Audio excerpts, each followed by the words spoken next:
Są ludzie, którzy lubią podróżować z dziećmi. Są też tacy, którzy nie tylko z nimi podróżują, ale jeszcze na dodatek wracają z nimi do domu, wciąż się uśmiechając. Nie mnie oceniać, czy to uśmiech sardoniczny, czy może podczas zabaw dostali mocniej twardą piłką w głowę, ale fakt jest faktem. Na dywanik u złego ojca trafił Jacek Wróblewski. Ojciec, podróżnik, koszykarz. Człowiek wiedzący, jak spakować dziecko na wakacje. Koszykarz, który ma problem z odbieraniem telefonów do Michaela Jordana. Witaj. Witam serdecznie. No zacznijmy od tego, skąd ta nienawiść do Michaela Jordana. Ja nie wiem, nie lubisz być do niego porównywany, czy są jakieś inne powody? Jak ktoś się zajmuje koszykówką, to nie może nie lubić Michaela Jordana, także nie możesz mnie wypuścić w takie maliny. Przepraszam bardzo, ale ostatnio, gdy dzwoniłem do ciebie i pytałem, Michael, czy to ty, to bardzo agresywnie zareagowałeś. Bo koledzy mnie kiedyś nabrali i zadzwonili do radia, ci co wkręcają w radiu. Jestem czujny na takie rozmowy, żeby nie wpaść w zbyt głębokie maliny, także musiałem cię sprawdzić. No, teraz jest uśmiech, ale ja tam słyszałem, że zaraz prawy prosty może sprawdzić, czy nie rozmastować. Absolutnie, jestem pokojowo nastawiony do takich jak ty. O, mocne słowa w ustach dziesięciolatka. No zacznij, to dobrze, no to może wróćmy do tematu. Gdzie zabrać dziecko na wakacje i przede wszystkim, czy można je tam na jakiś czas później zostawić, żeby w spokoju samemu odpocząć po powrocie do domu? Gdzie wiadomo, że kwestia co kto lubi, prawda? I kto jak odpoczywa, bo to jest tutaj kluczowa sprawa, a mój tryb życia jest taki, że dużo czasu mnie nie ma w domu. Przez to też mój syn być może trochę na tym, znaczy nie być może, na pewno na tym traci, więc ja w te wakacje nie odpoczywam od niego, tylko z nim razem i faktycznie wtedy odpoczywam. Natomiast, no tak jak mówię, jest mnóstwo znajomych, którzy sobie cenią 5 gwiazdek, basen, all inclusive i leżaki wynajęte na plaży, natomiast no, w moim przypadku im jest bardziej nieszablonowo, niesztampowo, jeszcze nie daj Boże usłyszę, że gdzieś niczego nie ma, to jest coś, co mnie jeszcze bardziej motywuje, żeby tam właśnie pojechać i z moim młodym jak najbardziej, bo on świetnie się sprawdza na takich różnych ciekawych wypadach. No dobrze, a powiedz mi, jak pakujesz dziecko na wyjazd? Wbrew pozorom, tak po męsku, jak to się mówi, czyli nie za wiele tych rzeczy biorę, bo tak naprawdę niewiele potrzeba. No to jest tak jak trzeba zminimalizować ilość rzeczy, a młody chłopak, którego interesuje wszystko dookoła, no to ma kilka koszulek, spodenek i on jest już zadowolony. Ma wszystko, co potrzebuje, plus kilka podstawowych zabawek. Ale już się nauczyłem, że jak dziecko nie ma dookoła zbyt wielu zabawek, to te dwie czasami potrafią miesiąc wystarczyć, plus kamień, szyszka, patyk i piasek. No to jest w zupełności wystarczająca zabawka, więc można powiedzieć, że bardziej znajduję te zabawki w trakcie podróży niż zabieram je z domu. No dobrze, ale tak mówisz teraz, że tam parę koszulek, że tam kojarzysz te ciuszki, ale no uczciwie, robisz to sam, czy ktoś ci pomaga? No bo wiem, że zazwyczaj masz takie konsylium, które przynajmniej w przedszkolu pomaga ci stwierdzić, czy to jest bluza dziecka twojego, obca, więc jak to jest z tym pakowaniem? Nie, no wiadomo, jak moja partnerka, jak wyjeżdżam z Frankiem, no to ma kilka dni, że się cieszy, bo będzie miała troszeczkę spokoju, więc też ochoczo nam pomaga, bo chce się nas troszeczkę pozbyć, prawda, więc mam tą pomoc. Natomiast no już tyle tych wyjazdów zrobiliśmy, że większy problem mam ze spakowaniem siebie czasem niż młodego. Mówisz, tyle wyjazdów zrobiliśmy, no i tutaj trzeba by w końcu było powiedzieć, że prowadzisz bloga podróżniczego i ile już tam wyjazdów opisałeś? Młody człowieku. Nie jest to zliczone, może łatwiej będzie mi policzyć ile z synem, bo wiem kiedy syn się urodził, no to z nim takich wyjazdów Tak, już... to kiedy? Kiedy się urodził? No proszę bardzo, taki jesteś cwany, zobaczymy ile to potrwa. 4 września 2021 roku. Wszystko pamiętam doskonale. Czyli obaj wrześniowi jesteście. Dokładnie. Ten sam znak zodiaku, więc być może dlatego nam się dobrze razem podróżuje. Też jest niski, bo ty byłeś niskim skrzydłowym. Czy on jest niski? No niższy ode mnie, ja to stary, wiesz, ostatnio byłem w kategorii krasnale ogrodowe, chcieli mnie wynieść z obi. jest taki wymiarowy generalnie, więc tak jak mówię, nie ma problemu z tym pakowaniem, jak mówiliśmy wcześniej, natomiast no, tych podróży już razem zrobiliśmy, ja staram się tak wakacje planować, żebyśmy zrobili coś fajnego. I no, pierwsza jego podróż w ogóle w życiu to taka testowa, jak miał 8 miesięcy, to zrobiliśmy taki krótki wyjazd na Bałkany. Czyli objechaliśmy tam Chorwację, Słowenię, Macedonię, Bośnię, bo ja też mam słabość do Bałkanów bardzo dużą, więc to jest taki mój kierunek. Pojechaliśmy sprawdzić, bo wiedzieliśmy z tyłu głowy, ja już miałem plan, żeby w wakacje zrobić taką grubą wyprawę i dookoła Turcji. I sprawdził się na tym wyjeździe znakomicie, w sensie przede wszystkim nie ma problemu, nie wiem, z jeżdżeniem samochodem i w ogóle z byciem w różnych trudnych miejscach dla niektórych ludzi, czyli namiot, czasem spanie na dziko, po prostu kładzie się i śpi, no i jest szczęśliwy.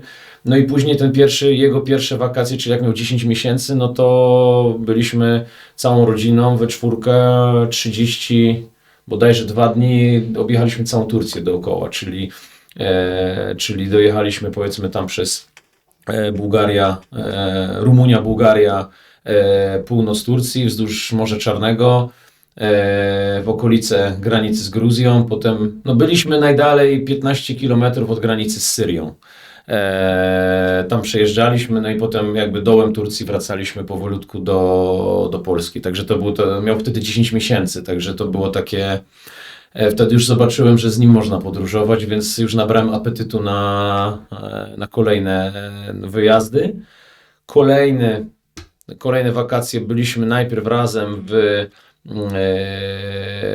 taki trip po znajomych najpierw, czyli Niemcy, Szwajcaria, odwiedzaliśmy znajomych, a później taki już znowu rodzinny Szwecja, czyli też zrobiliśmy kawałek Szwecji, nie całą, bo to Szwecja jest za duża, żeby nie mieliśmy tyle dni, bo to tam bodajże 16 dni. No ale też namiot, spanie na dziko, spanie na plaży, spanie nad jeziorem, generalnie to jest najfajniejsze, to ja lubię najbardziej i młody też to lubi. Później kolejne wakacje mieliśmy dosyć takie ciekawe, bo najpierw jakby część podróży zrobiłem sam z nim, ze względu, że moja partnerka miała obowiązki na uczelni, więc zacząłem z nim wycieczkę do Grecji, do północnej Grecji, przez Macedonia, Bułgaria, północna Grecja. I potem się w połowie partnerka ze starszym synem doleciała, już w czwórkę później robiliśmy dalszą część podróży.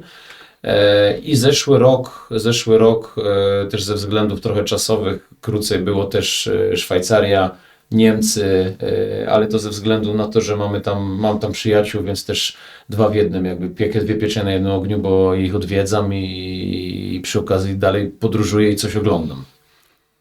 No i mam kolejne plany w głowie, no tylko czy czas pozwoli, to zobaczymy. Słucham, o Grecję nie chciałem cię pytać, bo nie lubię Grecji. Ale okej, ale... Wiesz co, ja znowu jeżdżę w takie miejsca, że nawet byłem na przykład, wymyśliłem sobie, że poszukam w Grecji takich dzikich jezior. I jeziora dla Greków to są takie miejsca, że oni sami mieszkając, nie wiem, w promieniu 20 km prawie nie wiedzą, że w ogóle jest taki akwen, bo taki standardowy Grek, no to poważa tylko swoje wybrzeże, prawda? Więc no, tak jak powiedziałem, my jeździmy w takie miejsca, że mało kto je zna i zazwyczaj pojawia się pytania, dlaczego akurat tam. Więc to też może się podobać nawet komuś tak jak ty, który Grecji nie lubi. No tak, proszę pana, sprawdzam, bo ja, no mówię, to nie jestem fanem akurat. Okej, szanuję, ale polecam. Wiedziałem, że tak powiesz. Tak, już wiem, że masz znajomych w Niemczech, udało ci się mi to powiedzieć. Tak. Też tam kiedyś byłem. Jest znowu w Niemczech, to mam mam rodzinę i 2 takich dosyć bliskich przyjaciół. I mamy takie, mój przyjaciel jeden mieszka w Berlinie, mamy taką swój już rytuał, że zawsze go odwiedzam. Jeździmy po Berlinie na rowerze. Wspaniałe miasto do jeżdżenia na rowerze. Lubimy różne takie znowu nieszablonowe miejsca odwiedzać. Ja na przykład bardzo lubię wschodni Berlin, czyli ten taki klimat troszeczkę bliższy polskiemu, ale ma to coś w sobie, że jest to takie jest to takie inne, a jak dla mnie jak coś jest inne, to nie musi być piękne, to jest ciekawe, dlatego bardzo lubimy tam jeździć na te takie ogromne nerdowskie osiedla i po prostu lubimy tam pojechać i podoba nam się i miło tam spędzamy czas. Jako osoba podejrzliwa myślałem, że tu szykujesz taką szpileczkę w moim kierunku, czyli lubię rzeczy, które nie są ładne, dlatego tu przyszedłem, ale okej, nie? Patrzę cały czas na ciebie, Właśnie także... widzę, niepokoi mnie to bardzo. Ale wróćmy do tego wyjazdu z dzieciakami. Sam powiedziałeś, że Franek, bo skoro już powiedział Tak. jego imię, to możemy go używać chyba. Powiedział, miał 10 miesięcy, byliście w trasie. I jak to się zmieniało właśnie, wiesz, z tych pierwszych wyjazdów, no do dzisiaj, jeśli chodzi o pakowanie się? No bo niektórzy biorą wyjazd pełne auto i wiesz, żeby nic nie zabrakło. Niektórzy rabują sklepy po drodze, a jadą, wiesz, z dwoma parami kąpielówek. Jak to było? Czy na początku miałeś więcej tych ubranek, a teraz już mówisz, dobra, wystarczą mu 4, śpi na ziemi, bo daje radę, czy na przykład wcześniej brałeś śpiwór? Wiesz, tak? Chodzi mi o tę ewolucję. Było więcej, no bo wiadomo, nie wiem jak dziecko zareaguje, przede wszystkim jadąc do Turcji, wiedząc, że będziemy spali, nie wiem, na dziko, będziemy w różnych miejscach, gdzie nikogo nie ma, no to wiadomo, zapas pieluch, pierwsza rzecz, to jest coś, co nam jednak trochę bagażnika zajmowało. Druga rzecz, mleko w proszku, które tam było, jak on miał na alergię specjalne jakieś, którego nie wszędzie można kupić, no to też tego musieliśmy zabrać całą masę. No i wiadomo, jesteśmy przygotowani, bo nie wiemy, co się wydarzy, ale z biegiem czasu już widzę, a zresztą znamy małe dzieci, że one mogą w jednej koszulce chodzić 2 tygodnie czasami i nie zauważają w tym jakiegoś kłopotu, więc nie ma z tym problemu i tak jak mówię, też każde dziecko jest inne, no ale mój syn ma swoje ulubione koszulki, spodenki, majtki, skarpetki, 2 najważniejsze zabawki, przytulanka i w drogę. I nie potrzebuje nic To więcej. jakie są te 2 najważniejsze zabawki? To się zmienia, Obecnie, nie wybrniesz tego, proszę bardzo. Obecnie to jest Jeż Sonic. To jest Jeż Sonic, maskotka, czy bardziej taka figurka, bo Jeż Sonic jest generalnie bohaterem mojego syna. A druga rzecz, która się świetnie sprawdza, są karty Pokémon. To jest coś, co ma ich mnóstwo i on potrafi przekładać je, oglądać, segregować, mówić do nich i to naprawdę kilka godzin potrafi mu zająć zabawa tylko nimi, także to w zupełności wystarcza. No dobrze, a powiedz mi, dlaczego na tak długo jeździsz z tym dzieciakiem? Ze względu na mój tryb życia, czyli moja praca, czyli praca w szkole sportowej plus w koszykówce, no, powiedzmy zawodowej już jakiejś, no ja nie mam czegoś takiego, że ja biorę urlop. No właśnie, to było moje pytanie, skąd tyle urlopu? Tak, No, ale mój czas wolny generuje mi kalendarz roku szkolnego i kalendarz rozgrywek. I stąd wiem, że ja w ciągu roku, jeśli ja mam sezon, mam co tydzień mecz, ja nie mogę sobie gdzieś wyjechać po prostu. No my trenujemy, prawda? Więc jak już mam ten moment, to jest lipiec najczęściej, powiedzmy taki najbardziej ogórkowy okres, no to staram się wycisnąć z tego na maksa. I dlatego, no mówię, jeździłem zawsze na maksa długo, a poza tym, no ja bardzo lubię fakt przemieszczania się. To jest coś, co ja też to jest nietypowe i wiem, że ludzie nie lubią. Bardzo lubię jeździć samochodem. Bardzo lubię jeździć autem i sam fakt, na przykład jak mam na wakacjach długą drogę do zrobienia, to mnie to cieszy, bo ja sobie tak planuję drogę, żeby przypadkiem nie jechać autostradami, bo tam jest nudno, tylko przez wioski, miasteczka, wzdłuż morza i to jest coś, co, tak jak mówię, ja mogę, jak dobrze się wyśpię, to mogę w ciągu dnia 1000 kilometrów zrobić autem i jedziemy po prostu, jest przyjemnie. No jak to się różni, jak jesteś pasażerem, bo też autostopem jeździłeś. No tak, to jedno, to jeszcze przed narodzeniem młodego zrobiłem taki wyjazd no, ponadmiesięczny właśnie na Bałkany i do Grecji autostopem. Jest inaczej, wiadomo, ale moje nastawienie było takie, że chcę to zobaczyć i to było niesamowicie fajne przeżycie, fajna przygoda. I jednym z takich moich marzeń na pewno jest kiedyś z moim synem, jak będzie troszeczkę starszy, w taką wyprawę właśnie pojechać. To było coś, co mówię, do dzisiaj wspominam, no coś pięknego, naprawdę. No ale to jest to trzeba lubić, prawda? No bo to no, człowiek ląduje w różnych miejscach, śpi w różnych miejscach, natomiast ilość ludzi, których poznałem, prawdziwych ludzi takich lokalnych, plus ilość miejsc, w których ja nie planowałem, że w nich będę, a w nich byłem i szczególnie, że to są miejsca, które nie są w ogóle z jakichś folderów turystycznych, to są jakieś greckie miasteczko albo bułgarskie, no ale ja właśnie w takich miejscach znajduję to coś... Ale oparłeś się na tę Grecję, naprawdę. Bo nie? to akurat był najbardziej skrajny punkt naszej podróży, najbardziej na południe Grecji, ale tak samo byliśmy w Bułgarii, byliśmy w Kosowie, byliśmy w Czarnogórze chwilę, w Serbii. I mówię, ilość przygód, bo to są przygody, to ci każdy dzień coś nie wiadomo co przyniesie, że budzimy się, mówimy co dzisiaj nas stanie, gdzie dzisiaj skończymy, kogo poznamy. Jest niesamowite i naprawdę chciałbym to powtórzyć. To polecam każdemu generalnie. No ale właśnie autostop z dzieckiem. Jak to jest w ogóle, czy to jest twoim zdaniem możliwe? Od jakiego wieku można takiego brzdąca wziąć na autostop? No, przede wszystkim nie jestem w stanie określić wieku, bo to też zależy od dziecka. Niektóre dzieci się szybciej stają dojrzałe albo bardziej gotowe do podróżowania, prawda? Ale bliżej 2. czy 8. roku życia? No bliżej ósmego. Bliżej 8, choć z drugiej strony też na przykład porównując ten wyjazd do Turcji, gdzie młody miał 10 miesięcy i był dzieckiem wózkowym. No, dużo rzeczy upraszczało to, bo my go wsadzaliśmy do wózka, no i szliśmy tam, gdzie chcemy.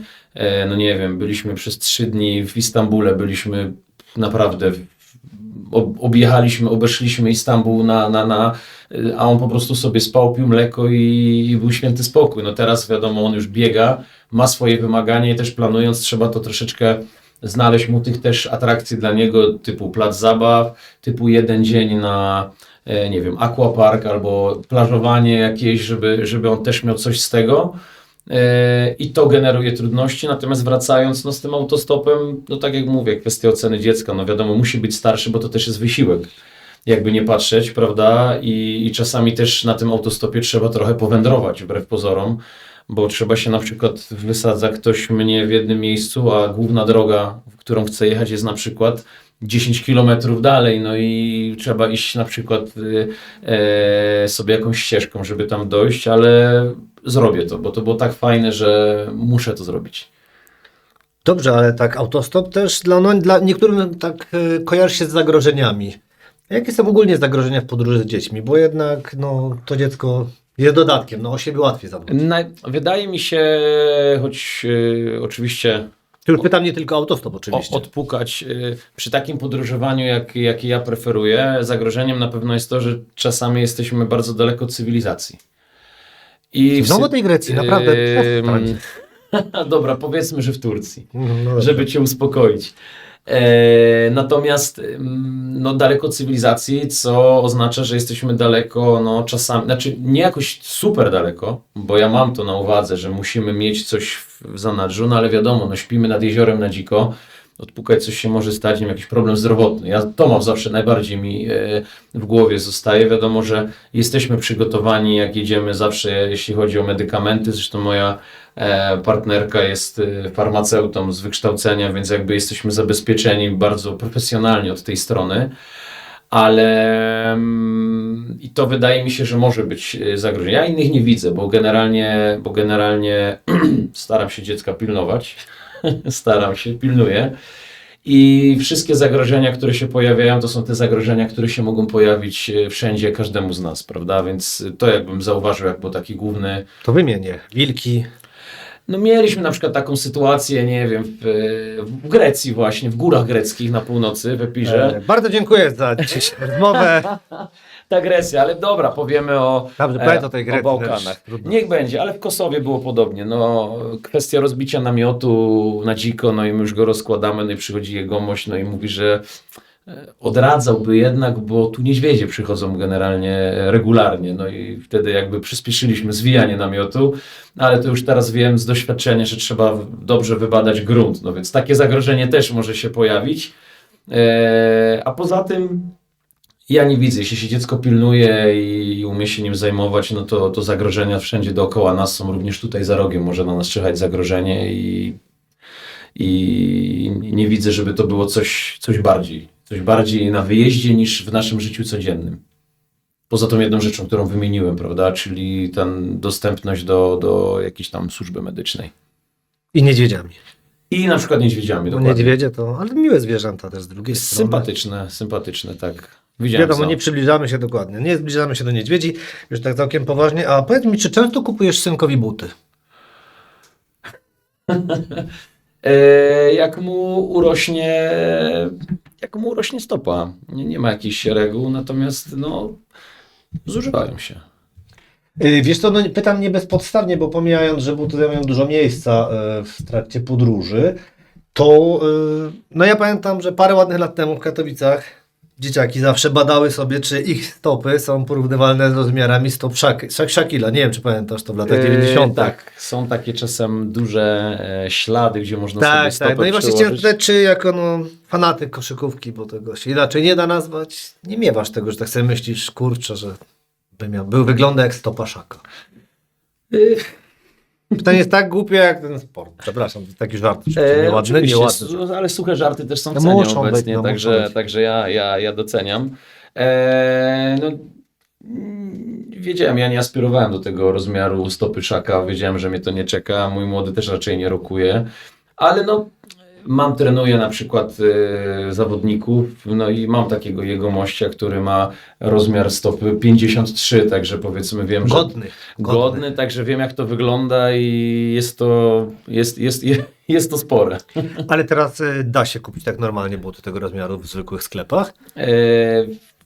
Myślę, że do koszykówki, stricte w takich sklepach do koszykówki jest to możliwe, no bo to w koszykówce takie rozmiary to jest norma, standard. No tak, nie? tak, ale wiesz, na przykład w latach 90. kolega chyba już w 7 albo 8 klasie miał rozmiar jak Jan Gomola, czyli 50.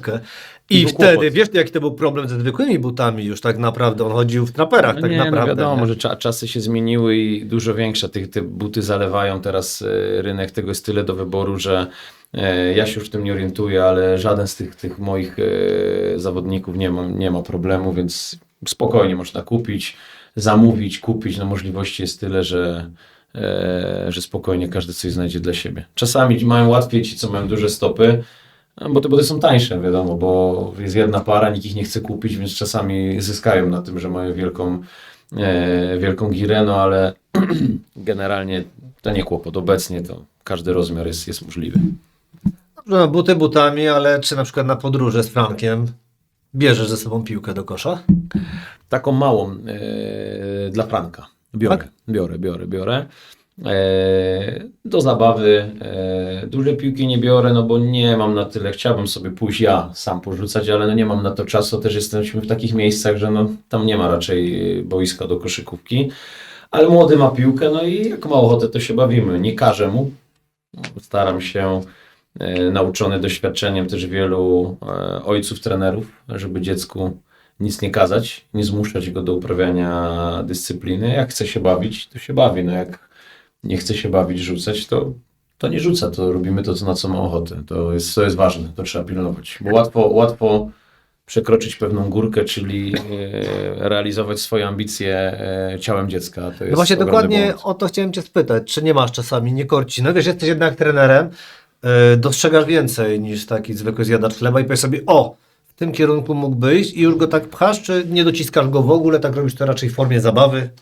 Nie, absolutnie nie docisnę. Mam też doświadczenie, bo już pracuję naście lat w tym zawodzie trenera, no i już znam przykłady, gdzie rodzic za bardzo dociskał dziecko. No, rodzic sobie wymyślił, że dziecko ma być koszykarzem i on ma być koszykarzem za wszelką cenę. No i najczęściej się to kończy tak, że ten chłopak w wieku takim już decyzyjnym dla siebie, czyli 16-17, no odpuszcza po prostu, bo mu się to nie podoba i wiem, że to jest bardzo złe, a jednocześnie wiem, że to jest bardzo trudne, bo no nie ukrywam, marzy mi się, żeby młody grał w kosza. To jest moja pasja, mój zawód, mam takie marzenie, ale mam też zakodowane w głowie, że może nim nie być. Jestem też na to przygotowany i jak będzie chciał robić coś innego, no to okej, nie mam z tym problemu, natomiast tak jak mówię, no to jest jedno z moich marzeń, no ale no nie każde marzenie musi się spełnić, nie?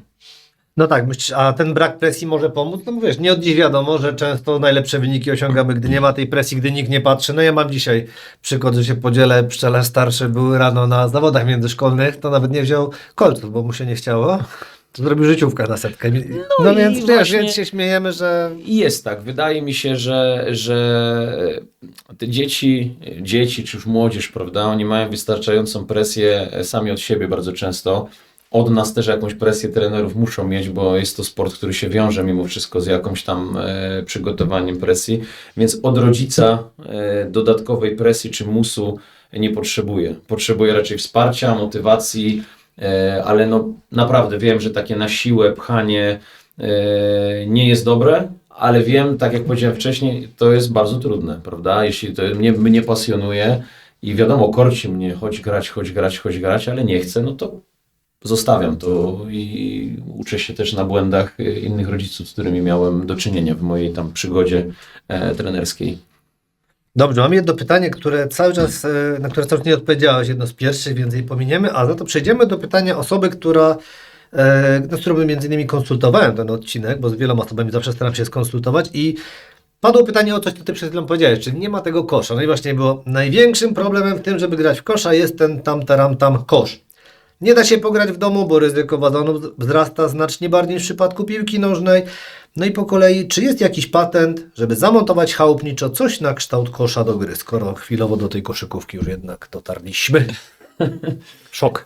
Dobre pytanie. Oczywiście, że dobre pytanie. No oczywiście, no nie spodziewałem Bo się nie złych moje, pytań. bo nie moje. Mówię, że ktoś je dał, nie? Niezłe, to ten szacun dla tego kogoś.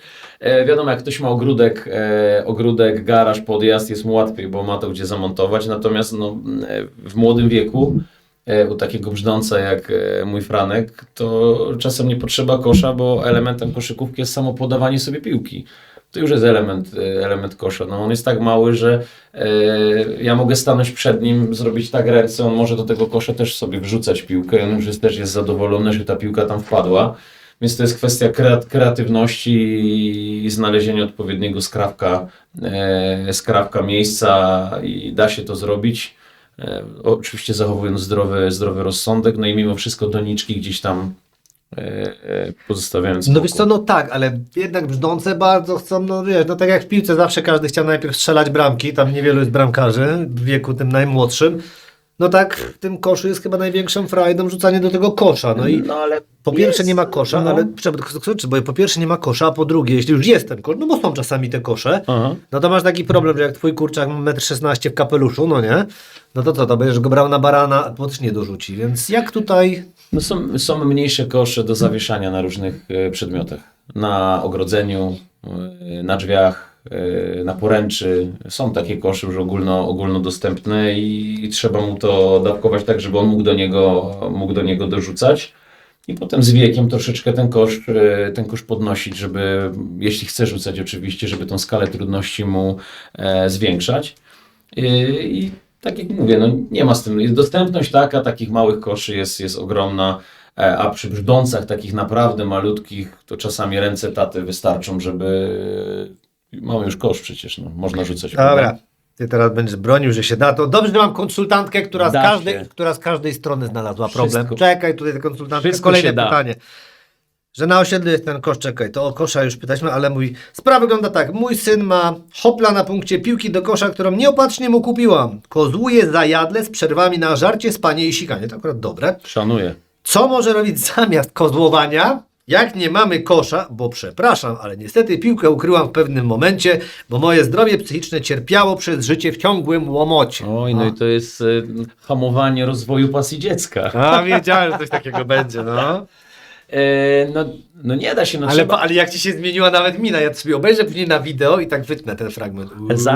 Zaraz tak, ktoś tu wjeżdża na moją ukochaną dyscyplinę, no ale Jezus Maria, każda pasja dziecka z czymś się wiąże. No jak dziecko, mój starszy syn gra na instrumencie, no to też wydaje jakieś dźwięki, no ale jest to jego pasja i trzeba to akceptować, prawda? No, Przepraszam bardzo, na jakim instrumencie? Zacznijmy od tego. gitara i perkusja. Dobrze, gitara i perkusja. Mało które dziecko potrafi grać 5 godzin na gitarze i perkusji z rzędu. Czy daje radę tyle? To już nie jest dziecko, to już jest młodzieżowiec. O, mocne słowa. Daje radę. No bo wiesz, bo takie 8 godzin kozłowania, bo zakładam, że takie małe dziecko z przerwami na to jedzenie, spanie i sikanie, bo tu mówimy o tym, tutaj tam, no 5 godzin by dało radę, podejrzewam. No to już odpowiadam, no to przecież można z tym dzieckiem wyjść poza dom, prawda? No to trochę utrudnia pracę zdalną, wiesz? No ale jak ktoś pracuje zdalnie, to dziecko jest w szkole albo w przedszkolu. No a widzisz, a tutaj łapiemy dziury w cem, a nie szli na popołudnie, no nie ma tak, no No proszę. nie, no trzeba znaleźć kompromis, ale no jest, no, tak jak powiedziałem, mnóstwo rozwiązań, mnóstwo miejsc, natomiast no kozłowanie się niczym nie zastąpi, no wiąże się to z dźwiękiem, ale uspokajam tą mamę, że jej syn będzie bardzo dobrze kozłował i to już ma na starcie kariery koszykarskiej dużego plusa, także proszę o tym pamiętać. Bardzo się cieszę, tak, dziękuję. To pytanie takie, które mnie zawsze frapuje. Jak niski jest niski skrzydłowy? Bo wiesz, bo na przykład masz 1,91 m według oficjalnych danych. Tak. No Maxi Bogas nawet nie był niskim skrzydłowym, bo ty od niego już sporo wyższy, on był wiesz, rozgrywającym. Nie? Znaczy przede wszystkim ja... Jeden z licznych koszykarzy, których znam, daj mi się popisać, chłopie, znam 5 na krzyż. No jak byłem młody, to był Ja Maxi chciałem Bogas. sprostować, bo ja już jestem byłym koszykarzem. Teraz już jestem po drugiej stronie planszy, czyli jestem trenerem. No to już dziękuję za rozmowę. To nie, to ja chciałem kogoś, kto gra, a nie, że tam sobie oglądać też mogę. Więc grałem tam na pewnym poziomie, nie najwyższym, ale Przez ten wzrost.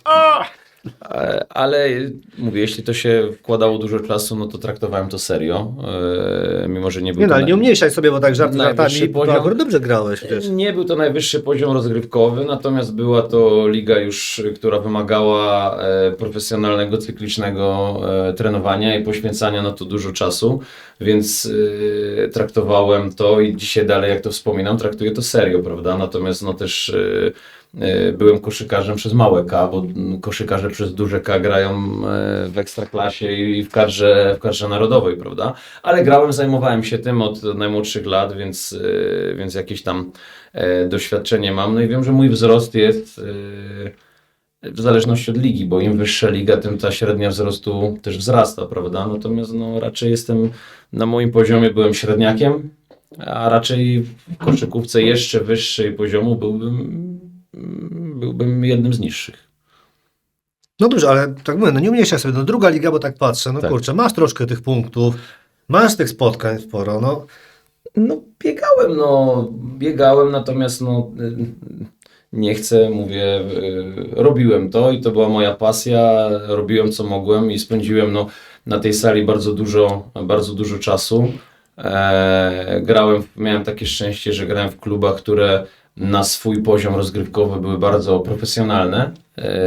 Jeśli chodzi o organizację, jeśli chodzi o trenerów, to też bardzo sobie cenię, że nie miałem nigdy do czynienia z jakimiś amatorami, którzy tam, wiadomo, odfajkowują trening, idą do domu. No ale tak jak mówię, no, w ostatnich, no to jest kwestia treningów codziennie, czasami 2 razy dziennie, no więc no, przy tej ilości czasu w to włożonej trzeba to traktować troszeczkę jako jakiś tam profesjonalizm, prawda? Bo to jednak wymaga tej ciągłej rutyny i dostosowania całego życia pod to. Czyli no właśnie mówię, choćby wakacji, choćby wyjść ze znajomymi, urodzin, wesel. Już miałem takie przypadki, że no mój bardzo dobry kolega brał ślub, no i ja byłem trochę na ślubie, potem jechałem na mecz do Krakowa, potem wracałem na wesele. No koszykówka nie wybiera, prawda? Więc choćby z tego względu uważam, że nawet ten niższy poziom rozgrywkowy, jeśli jest profesjonalne traktowanie przeze mnie, no to on jest w jakiś sposób profesjonalny, tak bym to powiedział. O widzisz, bo tak mamy teraz parę pytań profesjonalizm, mam pytania teraz od człowieka, który się otarł o Albę Chorzów, mamy moje pytania, mamy też pytania tej matki, powiedz, z którego byś zestawu chciał. Bo parę osób się... Ta Alba Chorzów mnie zaintrygowała, bo to taki ciekawy klub, także... No bo on właśnie pytał, to jedno z pytań to chyba bodajże jego 4, czy uważasz, że szkolenie w Polsce jest na dobrym poziomie? Bo chciałem nawiązać do tego, bo akurat każda z tych osób pytała o szkolenie. Ja miałem troszkę inne pytanie, no każdy pyta o szkolenie. Powiedz mi, od gościa, który jednak pykał w kosza. Ja odpowiem tak, uważam, że jest coraz lepsze, natomiast dalej uważam, że mamy jeszcze długą drogę, żeby dorównać do tych takich potęg i gdybym znał przyczynę, ja albo jacyś ludzie, którzy są na górze tego i potrafili to tak za jednym stryknięciem zmienić, to byłoby super, a nie znamy tej jednej odpowiedzi, bo niektórzy mówią, że bogatsze kraje mają większe możliwości. No teraz na przykład z mojego klubu kilku trenerów pojechało na staż do Walencji, do klubu takiego czołowego, młodzieżowego klubu w Europie. No i oni mają obiekt, na którym jest 10 boisk do koszykówki. No i możemy powiedzieć, no oni mają 10 boisk, no to wiadomo, można robić inny trening. No ale z drugiej strony potęgami w koszykówce są Serbowie, którzy no gospodarczo wciąż są za nami, prawda, za Polską. Litwini to jest też potęga, a też są za nami, więc ja nie znajduję... No ale wiesz, Litwini to jednak mają jako sport narodowy, to też sobie powiedzmy Tak, uczciwie. ale chodzi mi o same warunki treningowe. Nie jest to kraj bogatszy od nas. Nie możemy powiedzieć, że oni mają więcej niż my, prawda? W przypadku tych bałkańskich nacji ja uważam, że bardzo dużą rolę odgrywa ich charakter. Oni No to z mają pewnością walczaki są przydatne. pozostałości, mówię, trenerzy, którzy no, w trakcie wojny się gdzieś tam wychowywali, oni to też zaszczepiają, to jest zupełnie inna szkoła. My na to nie jesteśmy gotowi, na takie szkolenie, jak to jest na Bałkanach, bo to jest ostra szkoła. Natomiast ja uważam, bo ja też pracuję na poziomie kadry narodowej, młodzieżowej i ja widzę, że jest lepiej. Widzę, że to idzie do przodu. Natomiast też widzę, że jest jeszcze mnóstwo rzeczy do poprawy. I wiadomo, cały czas trzeba, i problemem chyba globalnym jest ogólna sprawność młodzieży. To jest problem, prawda, że boiska są mniej okupowane niż kiedyś i przez to mamy mniej sprawnych ludzi ogólnie i to się tyczy każdej dyscypliny. Za wyjątkiem siatkówki. Tu szacunek dla siatkarzy, bo siatkarze w Polsce są potęgą i oni są potęgą cały czas. I tu chylę czoła, bo da się to zrobić w Polsce, potrafią to zrobić i powinniśmy dążyć do tego, żeby funkcjonować tak jak siatkarze, którzy mogliby w każdym momencie wystawić 3 reprezentacje narodowe i każda z nich byłaby bardzo mocną drużyną na poziomie europejskim i światowym. Także do tego dążymy w naszej dyscyplinie. Wiesz co, bo tak jak chodzi o szkolenie, to zanim wrócę do takich konkretnych pytań, powiedział teraz o tych warunkach wojennych. Czy ty uczysz swoich podopiecznych agresji? I chodzi mi tutaj o przykład, bo no, jako że jestem starszy, to jak konsultowałem ten odcinek, się przygotowałem, faktycznie pamiętam, że było coś takiego, haka na Jordana, czy jakoś to się nazywał, pamiętasz, że kasowanie najlepszego z drużyny przeciwnej, tak, że mu się już odechciało. Brutalne granie. Czy wy takiej agresji przeciwko uczycie? niemu. Takiej nie, natomiast takiej pozytywnej agresji. Czyli no, przynajmniej ja bym chciał, żeby moi zawodnicy wchodzili na mecz wkurzeni, nabuzowani i chcący udowodnić rywalowi, że są lepsi, prawda? I to jest trudne, bo wydaje mi się, że młodzieży, której generalnie jest wygodnie na co dzień, która ma dużo mniej wyzwań, bo rodzice im to zbyt ułatwiają, typu wożenie dziecka wszędzie, robienie za niego mnóstwo rzeczy. Tak.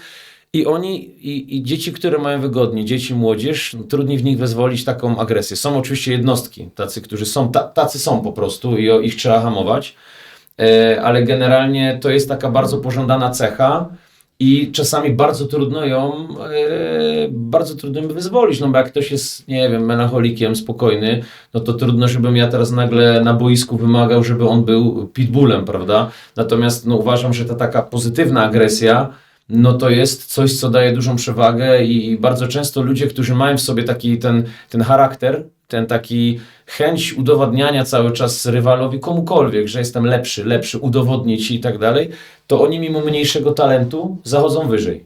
Wydaje mi się, że talent jest ważny, ale bardzo często jest mnóstwo przykładów na każdym podwórku, powiedzmy drugoligowym, pierwszoligowym, ekstraklasowym, że tam czasem się znajdują ludzie, którzy wcale nie są najbardziej utalentowani, ale oni najbardziej chcą i oni mają ten gen rywalizacji w sobie mają największy. Także... No to wystarczy przypomnieć, bo ja akurat wiadomo męczę oczy piłką nożną. No Michał Probierz, ja go pamiętam z czasów Górnika Zabrze, to jest jeden z moich ulubionych wywiadów z Tomaszem Mieszczyckim przed laty 90, chyba 8, 9 rok.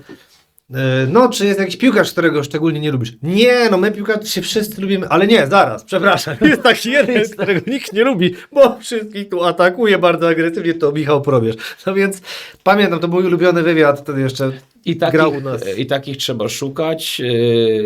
Fajnie, że jakby takim liderem naszej kadry, liderami naszej kadry są właśnie dwóch takich zawodników, którzy no, są znani z tego, że to są takie zakapiory.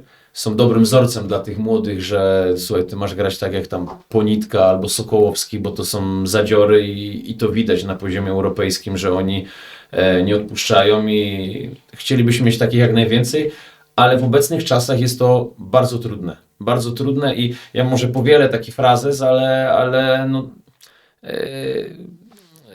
łatwe czasy produkują miękkich ludzi, prawda? A trudne czasy generują, czy produkują twardych ludzi. Jest takie powiedzenie, chyba powiedziałem nie do końca, zacytowałem słowo w słowo, no ale sens jest ten sam. Wierzysz, prawda? że ktoś dotąd będzie słuchał?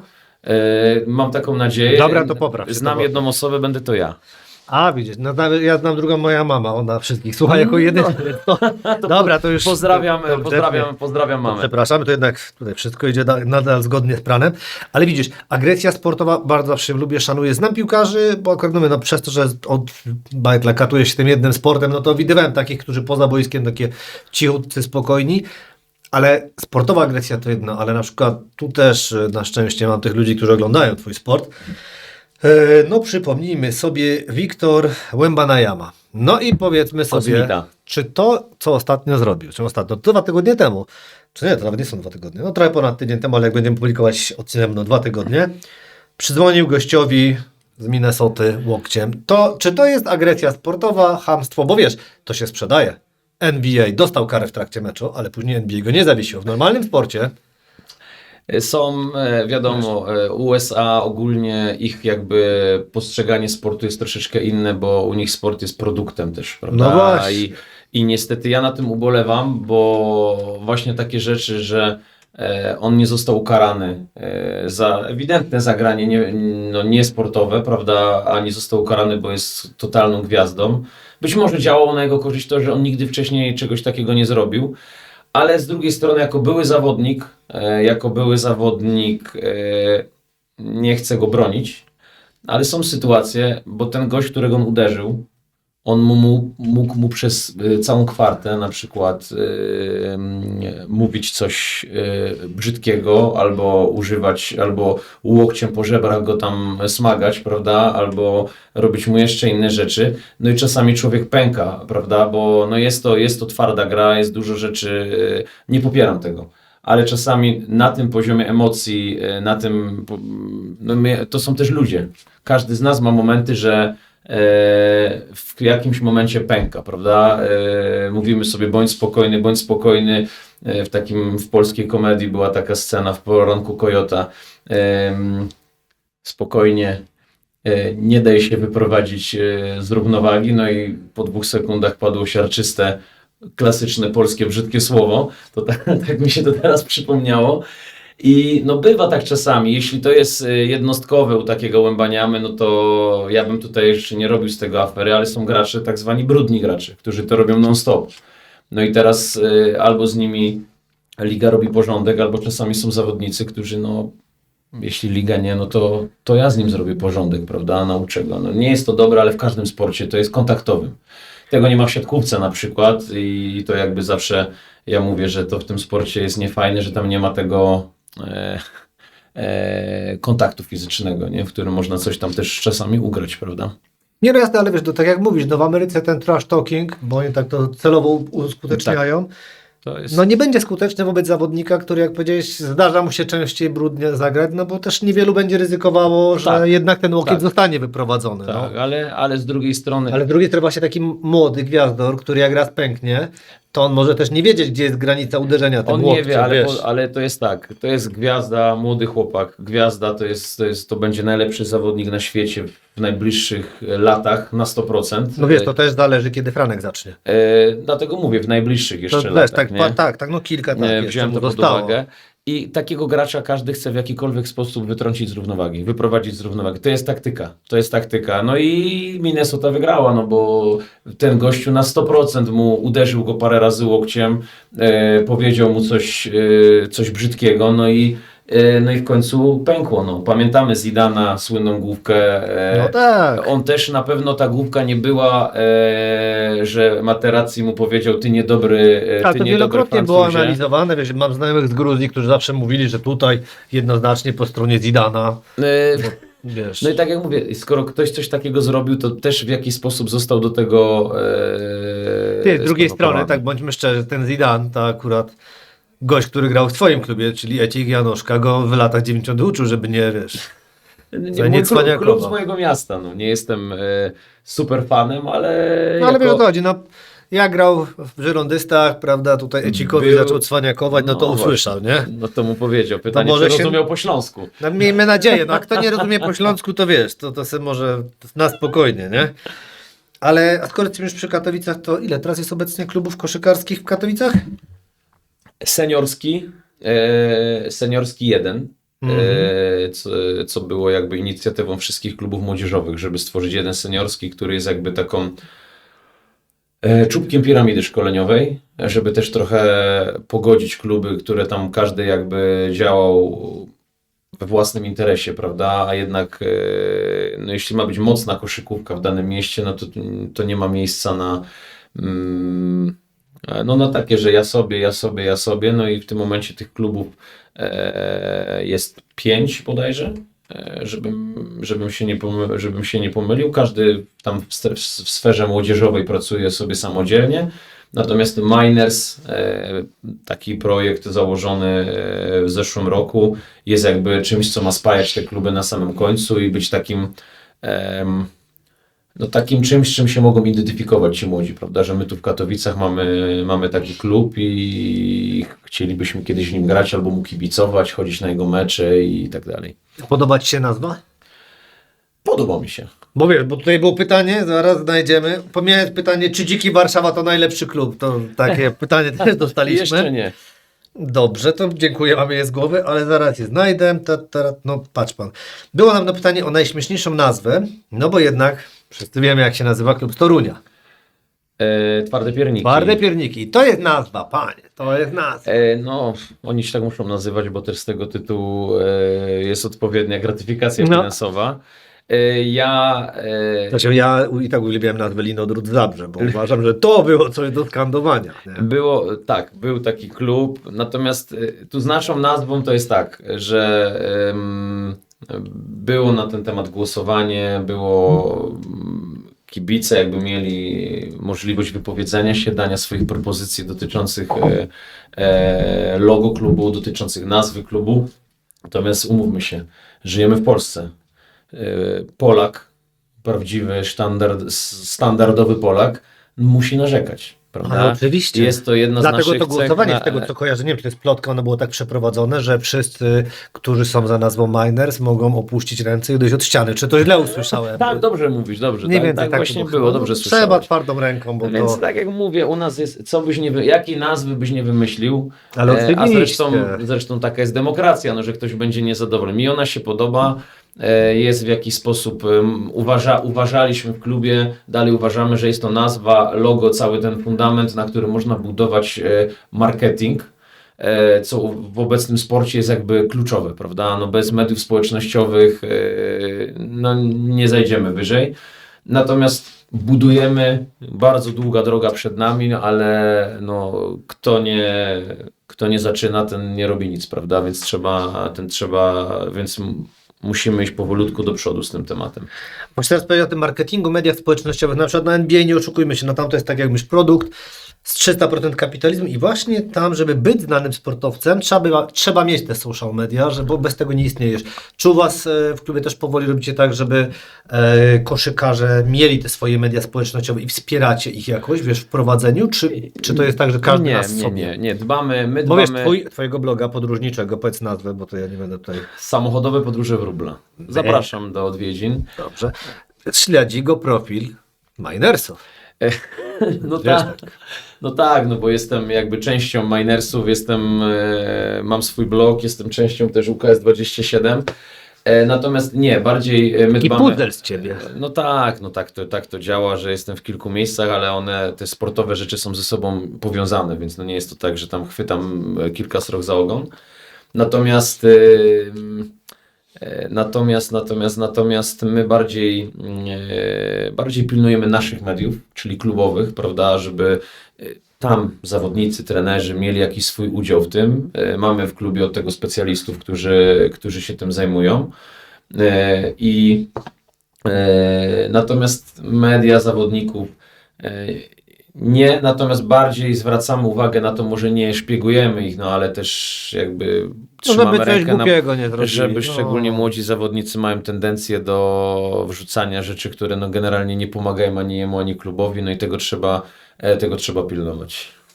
Dobrze, czyli pomagasz im z mediami społecznościowymi, ale czego ich tak uczy na treningu? Bo wiesz, to też jest takie pytanie o naszą szkołę trenerską. Mówisz, że jest coraz lepiej, ale to co jest? Dzień dobry, to jest piłka do kosza, tam jest obręcz, jak dawniej na WF-ie, radźcie sobie, wiesz, czy jednak to jest trochę inaczej? Zajęcia na macie, no macie piłkę i Tak, grajcie. tak, więc jak to teraz wygląda? Wiesz co, mamy trenerów, którzy coraz częściej też szkolą się za granicą, czerpią jakieś tam wzorce i ta ich wiedza rośnie, natomiast problemem chyba całego tego systemu jest, żeby jakoś tą wiedzę tych trenerów tak jakby zlepić w jeden kawałek, prawda, żeby to szło w jednym kierunku. To jest najtrudniejsze, prawda, że ten klub tak funkcjonuje, gra w taki sposób, ten klub musi być jakaś odrębność, ale musi też być jakaś spójność, bo generalnie pracujemy po to, żeby wyprodukować reprezentanta Polski, prawda? Więc on musi być wyposażony w jakieś tam umiejętności. No i no wiesz, szkolenie wygląda na każdym poziomie wiekowym zupełnie inaczej, prawda? Zupełnie nad innymi rzeczami się pracuje u maluchów. To też nie można nazwać czasem treningiem koszykówki, to są gry i zabawy z elementami koszykówki, tak bym to nazwał. No to ogólnorozwojówka się zawsze przyda, więc... Zdecydowanie, a jest to też element zaniedbywany i to też jakby jest jeden z rzeczy, którą trzeba poprawić, żeby znaleźć przestrzeń na rzeczy niezwiązane, tak jak mówimy, nie wiem, gimnastyka, lekkoatletyka, sporty walki są bardzo dobre też jako sport uzupełniający. Natomiast no, w młodym wieku głównie u dzieci powinno się pilnować techniki. Najłatwiej małe dziecko nauczyć pewnych technicznych elementów. To znowu w tym są mistrzami Hiszpanie. Oni są znani z tego, że wszystkie te dzieci ich są znakomicie, tak jakby się wszystkie urodziły z piłką, prawda? I na to trzeba zwracać uwagę. A moim zdaniem, to co powiedziałem wcześniej o charakterze, jeśli my u malucha nie zbudujemy charakteru, nie zbudujemy tej zawziętości, tej chęci wygrywania, no teraz się zdarza na przykład często to jest rzecz, która mnie razi na przykład, nie? Że potrafią chłopaki sobie sami jakąś gierkę zorganizować, nie? Idą na boisko na przykład, albo nawet nie wiem, jest jakaś, nie wiem, są na sali i oni potrafią grać bez wyniku. Oni sobie rzucają do kosza i się cieszą, że rzucają do kosza. Dla mnie nie do pomyślenia. No ja jestem w szoku, powiem ci szczerze. Nie jestem w stanie grać o nic. Ja muszę grać o coś cały czas. To może być, mogę się z kimś założyć, możemy grać o batonika, o wafelka, o cokolwiek, ale musimy grać o coś. I to jest uważam, że powinno się u tych dzieci powolutku budować, nie taką chorobliwą chęć wygrywania, no ale jednak tą taką chęć, że wchodzę na boisko, no to muszę udowodnić rywalowi, że ja jestem lepszy, że to ja tutaj rządzę. No, nie? No tak, no bo jednak te medale za uczestnictwo to może pomagają na początkowym etapie, ale z drugiej strony, jeśli od początku będziemy właśnie, tak jak mówisz, uczyli tego, że gramy tylko po to, żeby rzucić sobie do tego kosza i nagle przechodzimy na takiego wyjadacza, jak już powiedziałeś, na przykład na Serba, to tak akurat będzie przykład, ale opisany dzisiaj, który właśnie wyszedł na wojnę z tobą. Tak. No to tak jak, nie Maxi Bogas tam z tego co pamiętam, miał chyba 38 bloków, prawda? No to myślę, że taki gość cię zczapuje i ty nie będziesz wiedział, gdzie jesteś, bo to nie będzie głaskanie. Tak, no i dostanę jeszcze łokciem w żebro. No tak po prostu. Wiadomo, trzeba to wypośrodkować. Jak to było hard game, no pain. Tak, dokładnie. Trzeba wypośrodkować to, no bo nie można znowu faktycznie u dzieci 8-9-letnich robić igrzysk śmierci na treningach, bo to też nie jest dobre. No ale mimo wszystko trzeba umiejętnie wplatać im rywalizację w wyścigach, w jakichś konkursach, żeby tam cały czas była chęć bycia lepszym, bo to No też poprawy, po prostu poprawy ich rozpędza zwykłej. to ich napędza do rozwoju, a no tak jak mówię, jeśli tego ktoś nie zrobi, no to potem mamy ciepłe kluchy, prawda, a z ciepłymi kluchami, no to się nie da pracować, no. No dobrze, ale wróćmy, bo teraz padła ta Hiszpania tyle razy, a tutaj pytanie od kolegi, nazwijmy go Alba, będziemy tego nazywać. Niech będzie. Albo dobra, Paweł, będzie prościej. Tak więc, mój szef wysłał swoje dziecko na pół roku do Hiszpanii, aby tam trenowało koszykówkę. Andrzej Pluta też wysłał swojego syna do Hiszpanii, aby tam trenował. Teraz młody Pluta gra w reprezentacji. No i rodzi się pytanie, czy czegoś brakuje polskim szkoleniowcom, czy właśnie może co takiego mają w tej Hiszpanii? Już powiedziałeś o tej technice, że od początku uczą. Mają, na pewno ta szkoła ich jest bardziej, tak jak powiedziałem, taka spójna. Prawda, że oni pracują, ale mimo, że są różne kluby, to wiem, że jest to w jakiś sposób jest spójność. Na pewno mają większe możliwości, raz, że więcej ludzi gra w koszykówkę tam, więc zwiększa się możliwość rywalizacji i jest bardzo dużo, mają możliwości, bo mają bardzo bogate kluby typu Real, Barcelona, Valencia, Nie znam. Malaga, takie miasta z bardzo dobrymi klubami. Oni też ściągają zawodników z innych krajów, z Afryki, bardzo często atletów takich młodych, więc ta możliwość rywalizacji, konkurencja jest dużo większa. I jest to inna szkoła i ja tego nie neguję, bo wiemy doskonale, że oni tam się wychowali, ale znam też przykłady ludzi, którzy wyjechali i ten wyjazd nic im nie dał, prawda? Więc jest to też czasami łód szczęścia, czasami, zaznaczam, bo ja absolutnie nie neguję tego, bo ta szkoła hiszpańska jest znakomita i to nie podlega w ogóle dyskusjom, ale czasami są ludzie, którzy, mówię, źle sobie radzą w innym środowisku, albo w rywalizacji z naprawdę mocnymi ludźmi giną, prawda, a tutaj już nie ma mamy, taty, inny język, prawda, trener do mnie mówi co innego, a ja wiem, że na moje miejsce czeka 15 następnych Hiszpanów albo chłopaków z Nigerii, z Gany czy tam skądś. Nie wszyscy sobie z tym poradzili. Andrzej Pluta jest świetnym przykładem, bo to jest czołowy polski koszykarz obecnie i on faktycznie zyskał na tym, że tam był.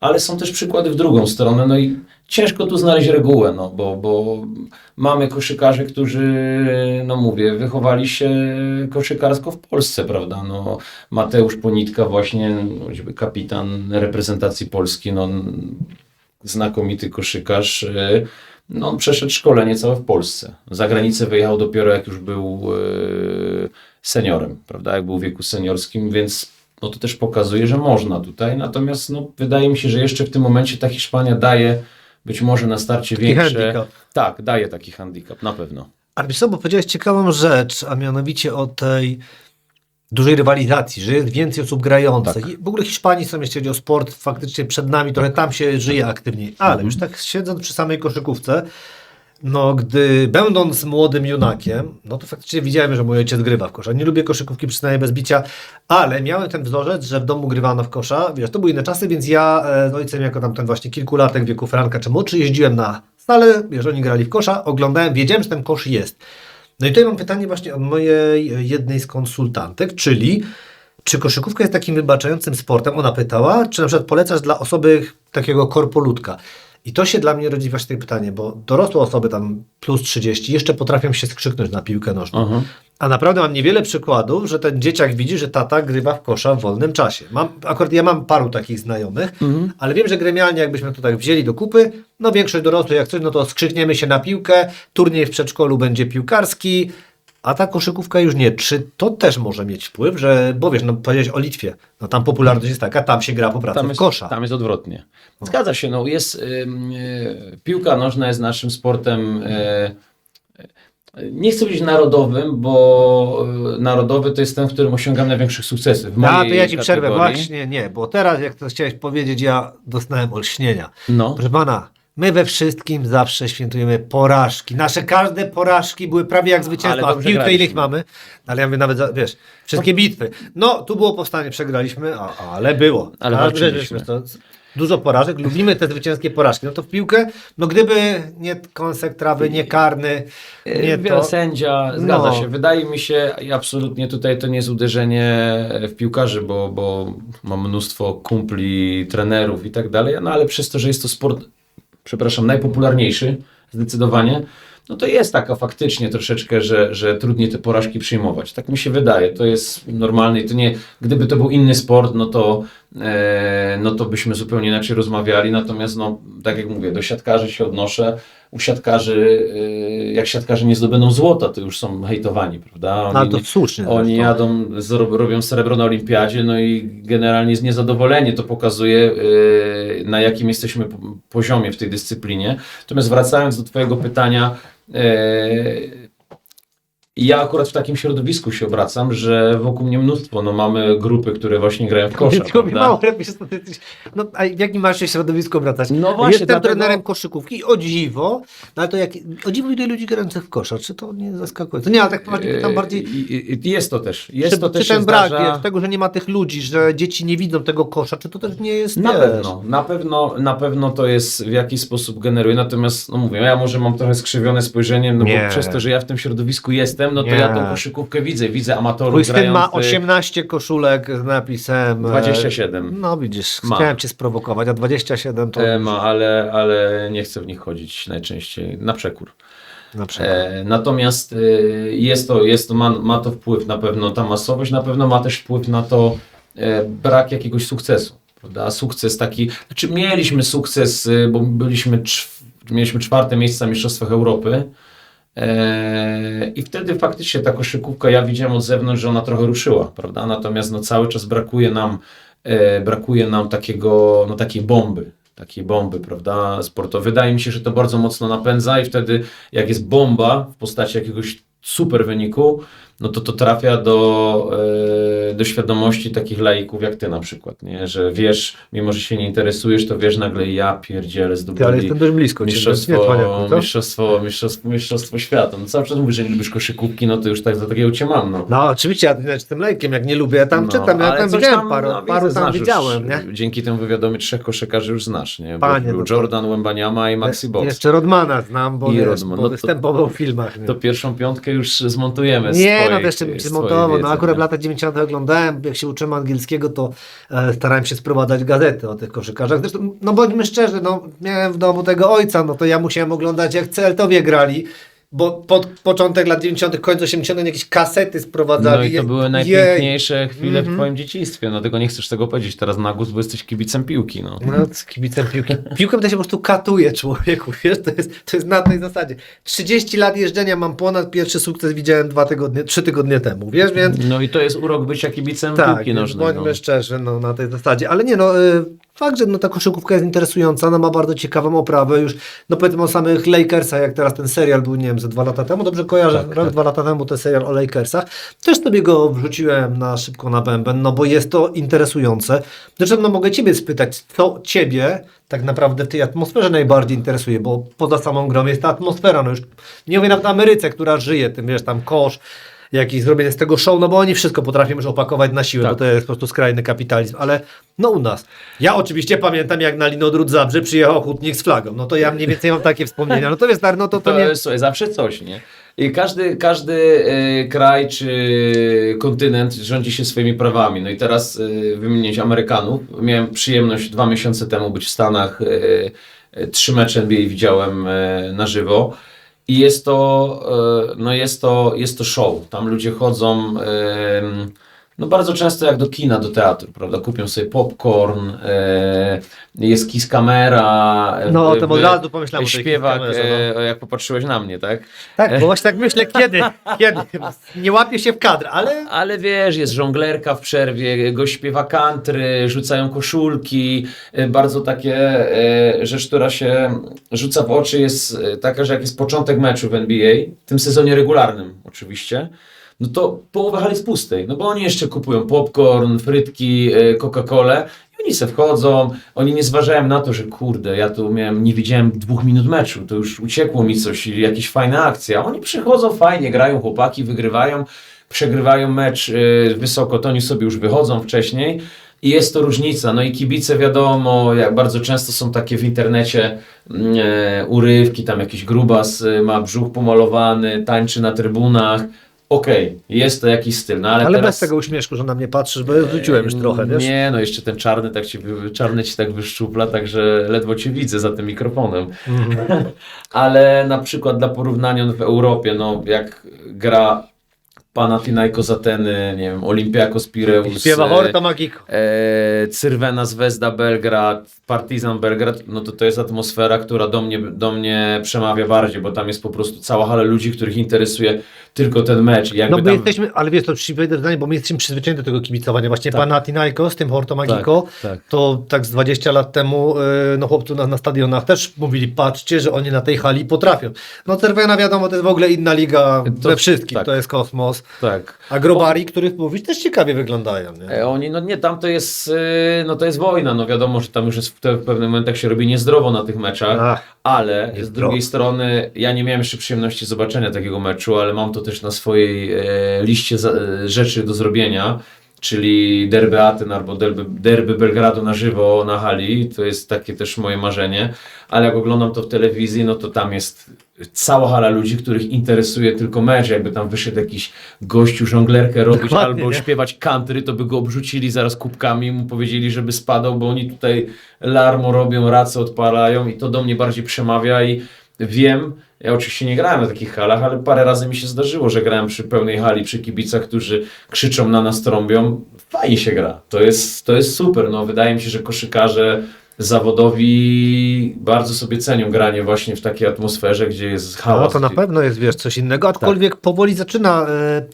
ta bariera być przełamywana, jak mówisz, że ktoś śpiewa country, no na przykład na Górniku, przypadkowo akurat ten klub teraz wymieniam, ale przed każdym spotkaniem jest gra na instrumencie, więc do śpiewu kibiców To jest taki akcent typowy dla... Każdy klub ma coś takiego swojego. Nie wiem, no, jak nie? każdy klub, nie interesuje mnie każdy klub. Ale no nie kojarzę, żeby to było gdziekolwiek indziej. No. Natomiast no, sam fakt kibicowania i zainteresowania meczem, no to są takie, no mówię, wzorce niedoścignione, że no mówię, Belgrad, Ateny, Saloniki, czy Litwa, Żalgiris Kowno na przykład, no to jest kosmos. To jest Cieszę się, że wrócimy na Litwę, bo ja czekam, aż jeszcze jeden klub mi wymienisz z tego państwa pod Serbią i ja już byłem. Z państwa no dobrze, to Bo lecimy tak, ten na... Panathinaikos jestem w stanie zaakceptować, okej, dobra. Olympiakos Pireus jeszcze, to też jest dosyć ważne. No. Także inna kultura. W Polsce na koszykówce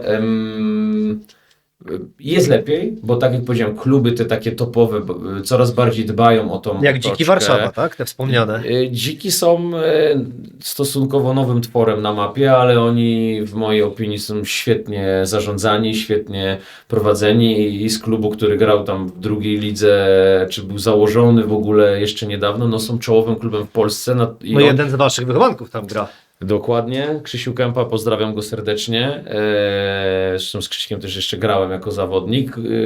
Przez to też troszkę... Dlatego uciekł. To wiele wyjaśnię. Być może, natomiast... Patrz jak motywujesz. Zrobię wszystko, byleby wyjechać. Nie, to już pojechał później, natomiast tak, przez to też, że Krzysiek tam gra, no to jakby zawsze patrzymy tam może bardziej regularnie na to, co tam się dzieje, natomiast też tam moi znajomi grali wcześniej i wiem, że prezes właśnie znakomicie marketingowo ten klub zbudował i na tym marketingu, jak jest dobry marketing, dobra podbudowa, to tak i też bardzo mądrze to robił z mojej perspektywy, że nie było na hura, czyli ładuje kilka baniek i gramy od razu, tylko krok po kroku, szczebel po szczeblu. I zbudował bardzo mocny zespół, który może być w wielu aspektach takim wzorem do naśladowania, jeśli chodzi o zarządzanie.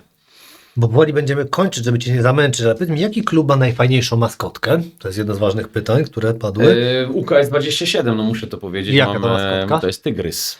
Mamy tygrysa, nasz tygrysek 27 w pomarańczowych barwach, także no, nie mogę innej odpowiedzi udzielić niż ten tygrys. Tygrys. Dobrze, no co ci mogę powiedzieć, no ja tam czytałem Baranowskiego, tam był jeszcze on gryz i ja gryz, ale okej, tygrys jest. To ja nie czytałem, no. No to tak się jest, jak się nie czyta komiksów. O, jedno z pytań, które chciałem zadać, czyli tutaj też pytała osoba, która się bardziej interesuje koszówką niż ja, ale amatorsko. A mianowicie, do jakiego momentu chłopcy mogą grać razem z dziewczynkami w kosza? Oj, patrz. To też zależy od tego, jaki to jest chłopiec i jaka to jest dziewczynka, prawda? Bo są czasami, zresztą tak to jest, taka jest fizjologia, że dziewczynki troszeczkę szybciej dojrzewają i w pewnym momencie dziewczynki są Są wyższe, tak, tak. większe i to się zaciera. No, natomiast jak teraz patrzę, no to myślę, że ośmiolatkowie, w wieku 8 lat to jeszcze 9 lat może to jeszcze, natomiast później no, zaczyna się uwidaczniać ta przewaga fizyczna chłopców. Natomiast jak dziewczyna jest mocna, jest bardzo dobra, jest mocna fizycznie, to znam takie, które jak najdłużej chcą grać, trenować z chłopakami, bo im to więcej daje, bo ona jak potem zaczyna grać z dziewczynami, no to ma łatwiej, prawda? Więc nie ma reguły, no trzeba to chyba rozpatrywać indywidualnie, ale myślę, że ten taki wiek 8-9 to tam już powinno się to zaczynać delikatnie różnicować. No chyba, że mówimy o Ptysiu Dydek, to wiadomo, że to... Świętej pamięci Tak, to Małgorzata, tutaj mogła... nadrabiała ten wzrost, to było niesamowite, nie? Dokładnie.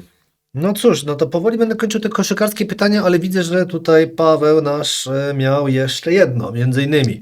Czy widzisz swoich wychowanków, jak dorosną w pierwszej lidze, ekstraklasie, w kadrze, a może w NBA? Czy już takie talenty widujesz? No tu wymieniony właśnie jeden zawodnik, Krzysiek, który gra w ekstraklasie. Ciężko powiedzieć też stricte o moim wychowanku, bo to by było nadużycie, bo no, strukturę mamy taką w klubie, że chłopcy przechodzą jakby z grupy do grupy, a każdą grupę prowadzi inny trener, prawda? Więc też ciężko A powiedzieć. czy to jest korzystne dla dzieciaków, tak uczciwie? Bo różnie ludzie podchodzą do tego. Wiesz, o co Ja chodzi? uważam, że co jakiś czas trzeba zmieniać trenera dzieciom, młodzieży, żeby mieli nowe W rutynę bodźce, nie popadli. żeby No się tak. nie przyzwyczajali, więc mamy kilku chłopaków już, którzy grają na, tak jak mówię, 2 w ekstraklasie. Jednemu udało się zadebiutować już w seniorskiej kadrze narodowej. Ma 1 mecz. Kilku gra na poziomie pierwszej ligi, czyli tego zaplecza. No i jakby regularnie mamy w naszym klubie młodzieżowych reprezentantów Polski. I to nas cieszy, bo to też jakby pokazuje, że ta praca, którą robimy, przynosi jakieś wymierne efekty. Właśnie praca. A powiedz mi, czy wy czekacie, aż ci koszykarze sami się pojawią, czy tak jak wiesz, w latach, nie wiem, 60., 70. jeździli niektórzy na boiska patrzeć, że ktoś gra przy bloku, czy sami jeździcie po szkołach, nie wiem, namawiacie ich do tych treningów, bo jesteście w dużo gorszej sytuacji i trudniejszej niż piłka nożna, no bo tam widzisz tych dzieciaków, że masz orliki, 1 000 000 sekcji. Czy wy jeździcie, wiesz, i aktywnie szukacie i mówicie, gościu, no widać, że masz talent tym kamieniem, to rzuciłeś w kolegę wybitnie, nie, na przykład. Jedno i drugie. Natomiast to znowu, to jest jeden z kolejnych problemów, który ja zauważam, że no takie jeżdżenie po szkołach, oglądanie dzieci, no to jest tak naprawdę osobny etat. No tak, To jest tak, osobny oczywiście. etat i tak naprawdę trzeba byłoby w klubie zatrudnić człowieka, który jeździ po szkołach, bo no, kiedy my to mamy robić, jeśli my ciągle jesteśmy na naszych treningach. To jest trudne. To jest bardzo dobre, ale to jest trudne. Staramy się oczywiście, jeśli mamy takie możliwości. Jest coraz więcej takich turniejów koszykarskich, gdzie przyjeżdżają drużyny ze szkół podstawowych grać, więc my możemy tych chłopaków zobaczyć. Czasami sami się zapisują. Czasami jest jakiś przypadek, że idzie wysoki chłopak i ktoś go zobaczy, więc nie ma reguł. Natomiast taka metoda jeżdżenia po szkołach jak najbardziej jest dobra i uważam, że jedna ze skuteczniejszych. Natomiast to jest jedna rzecz. Natomiast druga rzecz w tym całym jeżdżeniu po szkole jest taka, że jak już nas do tej szkoły wpuszczą, co w obecnych czasach... nie wychodzicie. Nie, co w obecnych czasach nie jest takie oczywiste, że ja powiem, że jestem trenerem koszykówki. Dzień dobry, ja chciałem pójść na WF obejrzeć dzieci, bo mamy ustawy kamilkowe, Tak. przepisy, zgody rodziców, RODO i tak dalej. I teraz ja nie tak wiem, zobaczę, Rada rodziców musi wyrazić w ogóle to jest też... zobaczę, że chłopiec wysoki gra w kosza, no i tak przepisowo co dalej? No bo teraz ja w zasadzie nie mam prawa... Takie kolego. Teoretycznie to ja nie mam prawa z nim rozmawiać, bo mamy takie przepisy, a co dopiero zadzwonić do rodziców, bo powinienem zadzwonić do rodziców, no ale ktoś musi mi dać numer do rodzica. Jakbyś wizytówkę mu zostawić. I jest to, ja teraz przez to, że jest mnóstwo przepisów, mnóstwo obostrzeń, jest to trudniejsze, natomiast ja mówię, ja tak bardzo skrajności wymieniam, to jest możliwe, to się da zrobić oczywiście i nie mówię, że się nie da, natomiast rzucam przykłady, że obecnie tak wziąć chłopaka i powiedzieć, chodź graj w kosza, daj mi numer telefonu do twoich rodziców, ja z nimi pogadam, jak się nazywasz, no to już... No brzmi podejrzanie, nie? Brzmi podejrzanie, szczególnie, że przychodzi jakiś łysy gość i chce ode mnie dane wrażliwe. Ale powinno się tak robić, po szkołach No ale chodzić. skoro nie robicie, to jest szansa, że nie będę musiał się męczyć koszykówką przez najbliższy okres.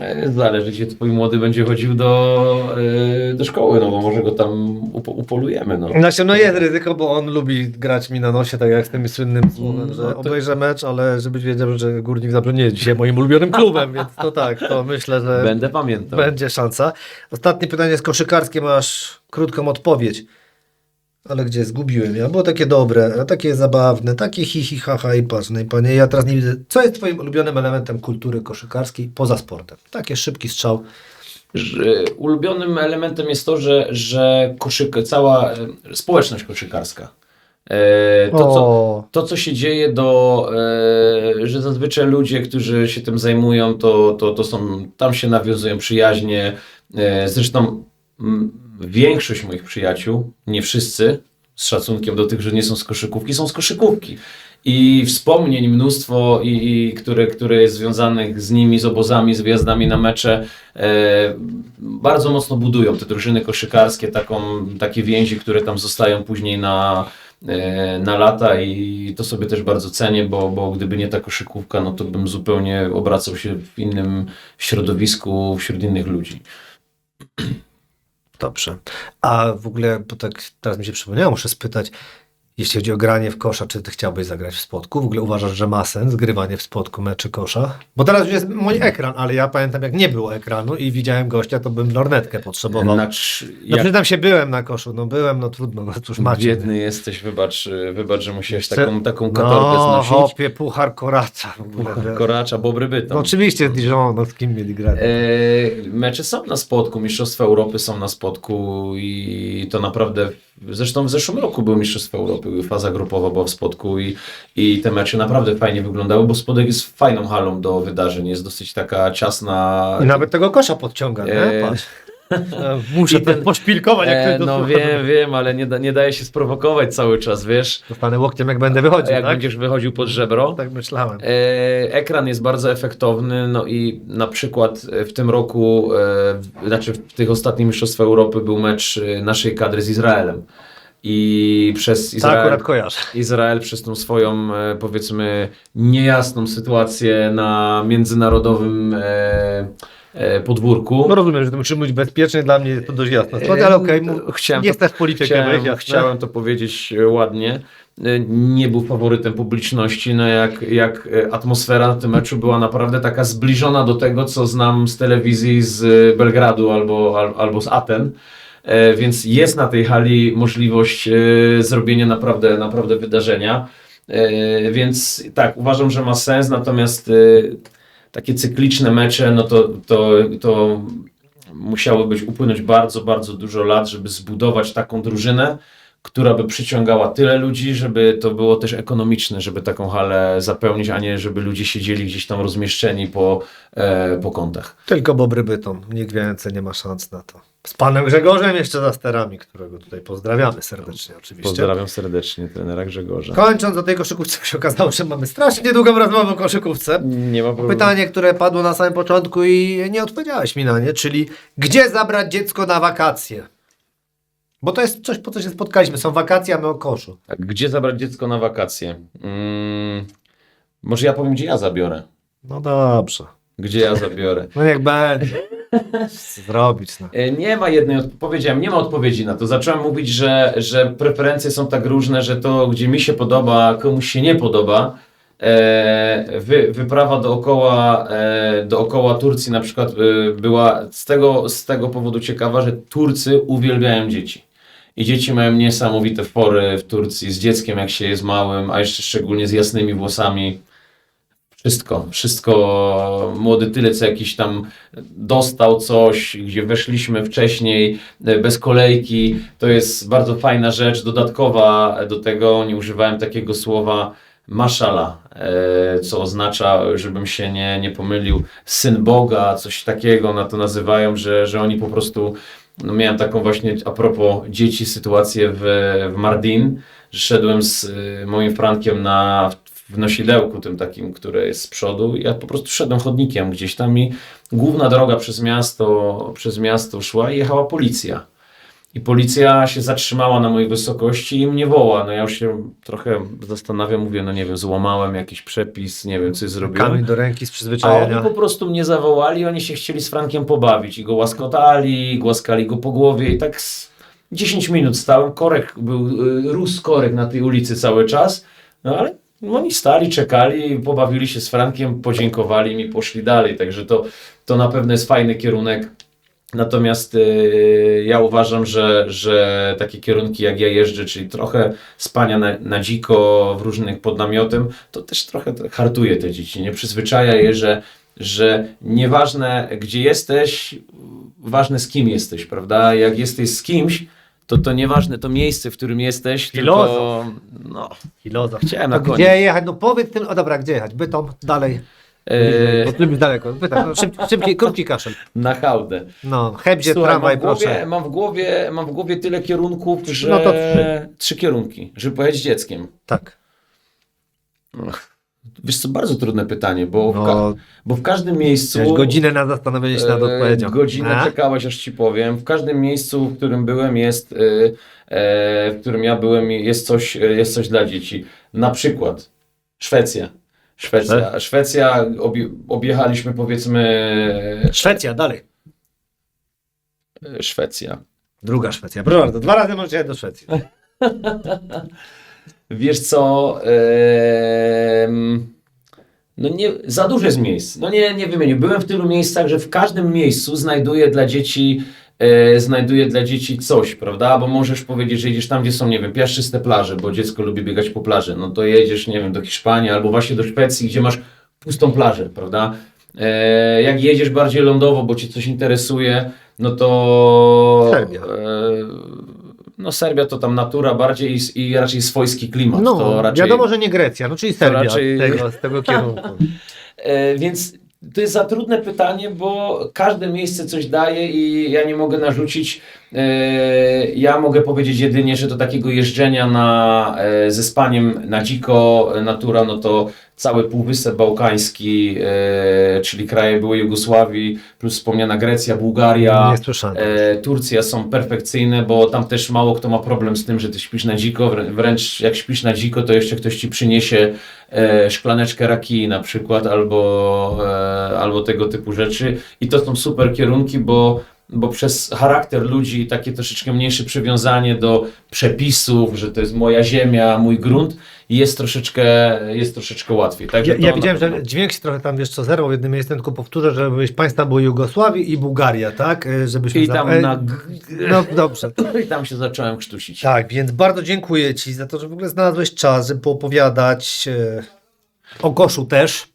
W zasadzie większość było kosztu. A, widzisz, takie potrzeby. Miało być o podróżowaniu, ale no, Ale no, maniak pozostanie maniakiem, no. ja lubię gadać, także nie mam z tym problemu. No. Cieszę się, no to Polecam się na może przyszłość. jeszcze będziemy rozmawiać, więc dziękuję Ci bardzo, polecam wszystkim bloga Jacka i coś chcesz przekazać? A i subskrybujcie ten kanał, bo ja w ogóle zapominam o tym, jak ktoś tego dosłuchał, to niego Tak, subskrybuje. tak. Jak to słuchać, subskrybujcie, zapraszam na mojego bloga, natomiast też jest to blog amatorski, ale można coś tam ciekawego zobaczyć i zapraszam na mecze koszykówki w Katowicach, Miners Katowice, seniorzy, UKS 27, rozgrywki młodzieżowe, naprawdę warto, a jeśli macie jakiegoś małego adepta lub adeptkę koszykówki, no to jak najbardziej zapisywać, bo trenowanie koszykówki są same korzyści, żadnych minusów. Pozdrawiam serdecznie. Dzięki tobie zrozumiałem, czemu są tylko 2 kluby w Katowicach, bo jak zacząłeś pokazywać na bluzce, zacząłem się bać, gdzie byłby trzeci, więc... Nie, jest więcej. Mówiliśmy o tym, żeby moich kolegów z innych klubów tutaj, jeśli ktoś to będzie słuchał, żeby absolutnie ich tutaj nie wykluczyć. Jest młodzieżowych klubów jest więcej, seniorski jest jeden. Dokładnie, nie Tak wykluczamy nikogo, nawet koszykarzy, to bardzo słuszne. To jest. Nawet koszykarzy. Tak, trzeba sobie podkreślić. To jeszcze raz dziękuję wszystkim, no i do następnej razy. Dziękuję pięknie.